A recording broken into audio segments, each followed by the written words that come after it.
Hi, I'm Matt Shell. I work at product marketing for LucasArts, and this is Brett Toasty, the producer of a game. We're here to talk to you about Star Wars Empire at War. We're really excited to show you a game that we feel puts the power to control war for the entire Star Wars galaxy at your fingertips. When we say the entire Star Wars galaxy, what we mean is we have the ability to actually play on the ground and in space. When we say at your fingertips, we mean that it's really accessible. What we've done is we take a lot of the aspects of strategy games that everybody loves, obviously the strategy, the action, and the combat, and we've removed some of the more tedious elements that maybe are a little overwhelming to some players, things like resource gathering, asset management, and what we're left with a game that not only looks beautiful, as you can see, but it's extremely accessible, easy to pick it right up and get right into the action. So we're going to take a look here. We've got a space battle going on. We have over 40 planets in the game. Currently, we're playing in the skies over Tatooine. We have hero players in the game. We can, if we can pop down to the ground, we'll see possibly Darth Vader. Again, Brett has the ability to control the scale of this game. He can control as much or as little of each battle as he wants. There we have a character a little recognizable to the Star Wars galaxy, Darth Vader. Not only does he have his lightsaber, but he has use of all of his force powers. You'll also notice a lot of the indigenous creatures. You have Jawas there in the background, a Rancor, who actually looks a little bit like Brett when he gets up in the morning. All 40 planets have their own indigenous creatures, their own topographies, their own weather, in fact. On a planet like Tatooine, you may find yourself running into a sandstorm. Right now, Brett's trying to take over the Rebel base here on Tatooine.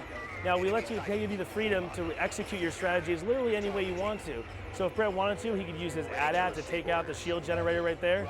My personal favorite is, again, we do have the use of space and ground. You can battle in both areas.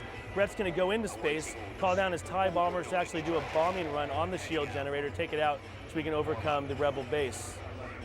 Initiate attack run. Copy. They may be filling up for gas. They seem to run a little late. Here they come. Nice little bombing run there. So we've now taken out the shield. And as you can see, Brett's a little overwhelmed at the moment. One of the aspects of the game that makes this unique is the ability to retreat. And again, so Brett sees that he's overwhelmed, he can take his troops that maybe aren't being utilized most effectively in that current situation and pop them into space where he might be able to use them more efficiently. This is our galactic map. Again, I mentioned over 40 planets in the game. This is where the actual strategy takes place.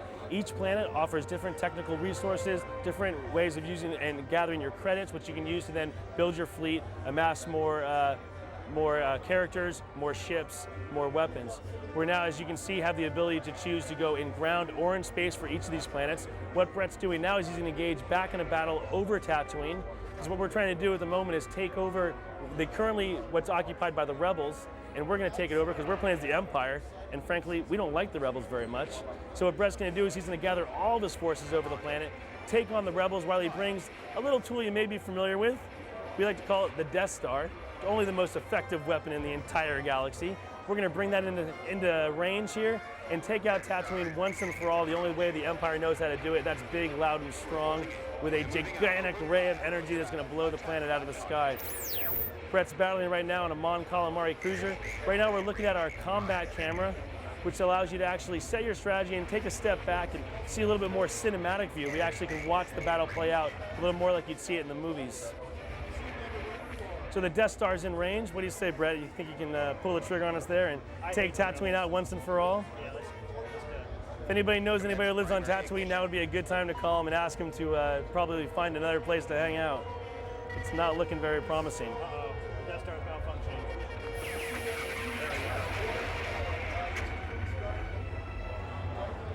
And no more Tatooine. Nice job. Thank you, Brett. So again, that's Star Wars Empire at War. We're really excited about it. Comes out in fall, comes out in 2006 for your PC. Again, it's the game that puts the battle for the entire Star Wars galaxy at your fingertips.